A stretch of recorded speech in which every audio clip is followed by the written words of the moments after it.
안녕하세요. 무지개쌤입니다. 오늘은 학령기 아동들을 위한 영상을 준비해 보았는데요. 일단 학령기가 되면 아이들은 일상적인 대화보다는 정보를 담고 있는 설명 담화에 대해서 이해해야 하고, 또 다른 사람들에게 정보를 전달하기 위해서 본인도 표현할 수 있어야 하는데요.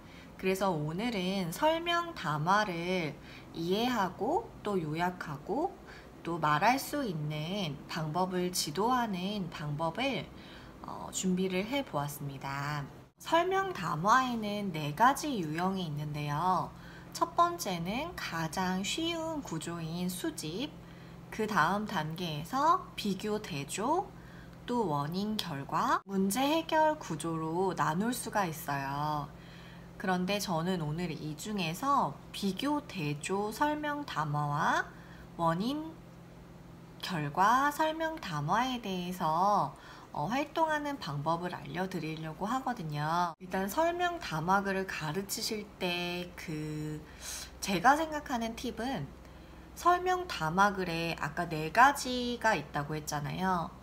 그 글감들을 구분해서 활동을 하시는 것이 아동들에게 설명 담화를 더 빠르게 학습시킬 수 있는 방법이라고 생각해요.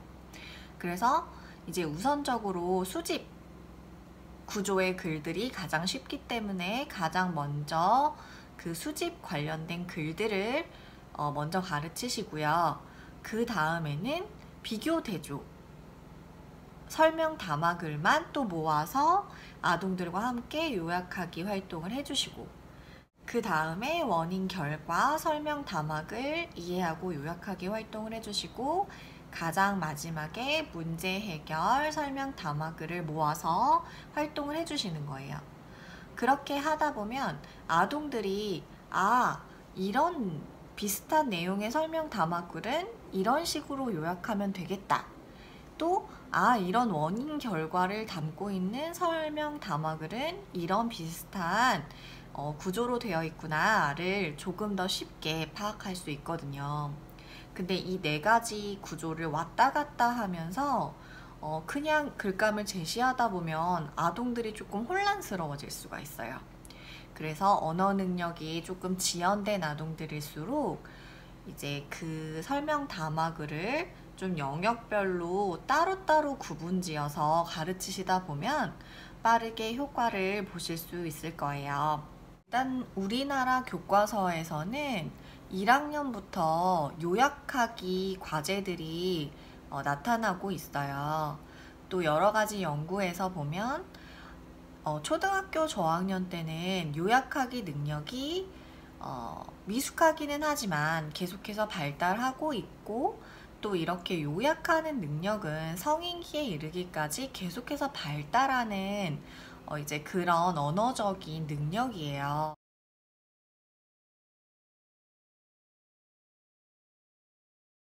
이렇게 설명 담화를 가르치기 전에는 설명 담화를 어떻게 하면 잘한다고 말할 수 있을까에 대해서 먼저 정확한 기준을 가지시고 아동들에게 지도를 하는 것이 중요하다고 생각해요. 왜냐하면 그냥 설명 담화를 아무런 기준 없이 가르치다 보면 어떤 부분을 더 중요하게 가르쳐야 되는지 모를 때가 많고, 또 어느 시점에서 이 설명 담화 가르치기를 끝내야 되는지도 사실 알 수가 없잖아요.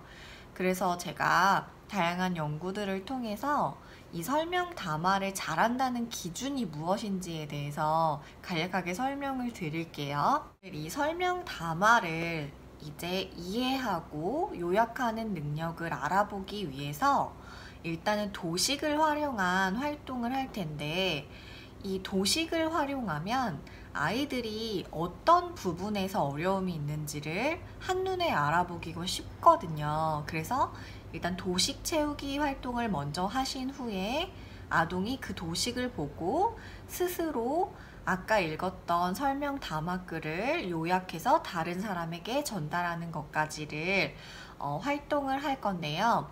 그래서 이 평가하는 기준에서 이 도식을 아동이 스스로 80% 이상 채울 수 있으면 이 아동이 일단 도식 채우기 능력은 마스터를 했다 라고 생각해 주시면 되고요. 또 아동이 중심 단어를 포함한 중심 문장을 만들 수가 있어야 돼요.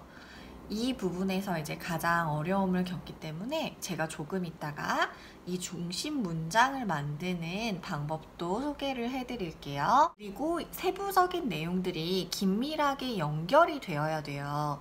여기서 갑자기 엉뚱한 문장이 끼어들지 않도록 해야 되기 때문에 아동이 만들어 놓은 문장 중에서 엉뚱한 문장이 들어가지 않도록 지도해 주시는 것이 중요하고요. 아동이 글감을 읽었을 때 그 글감 속에 나오는 이 결속 표지들이 나와요. 그 결속 표지들 중에서 절반 이상을 사용할 수 있어야 되고 또 자기가 알고 있던 결속 표지도 함께 적절하게 표현할 수 있으면 이 아동이 설명 담화를 요약하는 능력이 뛰어나다고 볼 수 있습니다. 또한 아동이 문장을 만들어 놓은 그 문장을 보실 때 그 문장에 복문이 포함되어 있는지를 확인을 해주시고 종속절도 적절하게 사용할 수 있는지를 확인을 해주세요. 이 5가지 영역에서 아동들이 모두 80% 이상 정반응을 보이고 있다면 아동은 설명 담화를 이해하고 요약하는데 전혀 어려움이 없다고 생각하시고 이 부분에 대해서는 종결하셔도 됩니다. 제가 이제 그 글감 예시를 가지고 비교, 대조, 구조, 설명 담화글을 요약하는 방법을 예시로 보여드릴게요.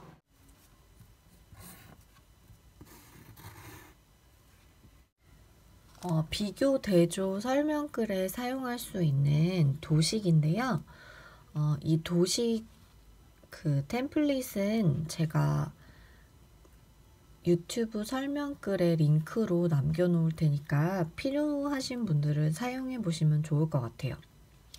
그래서 이제 아까와 같은 그 농악놀이와 관련된 비교, 대조 글에 대해서 이 빈칸에 알맞게 채워 넣는 예시를 좀 보여드릴게요.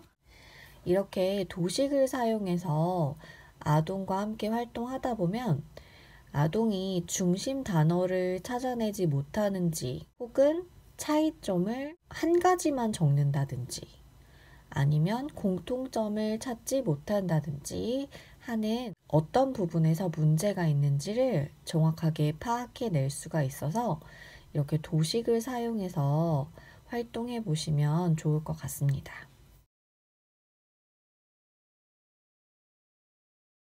이번에는 원인, 결과, 구조, 설명 담화글을 이해하고 요약하는 능력을 키울 수 있는 활동 예시를 제가 보여드릴게요. 마찬가지로 중심 단어를 찾기 위해서 반복되는 단어를 찾아 동그라미를 하는 활동을 진행을 해주세요.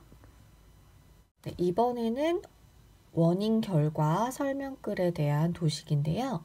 기본적인 도식의 틀은 이제 이러해요. 그래서 이제 중간중간에 결속 표지를 넣어 두었고요. 아동이 결속 표지를 보고 이 빈칸에 알맞은 문장을 써 넣을 수 있는지를 확인해 보시면 좋을 것 같아요.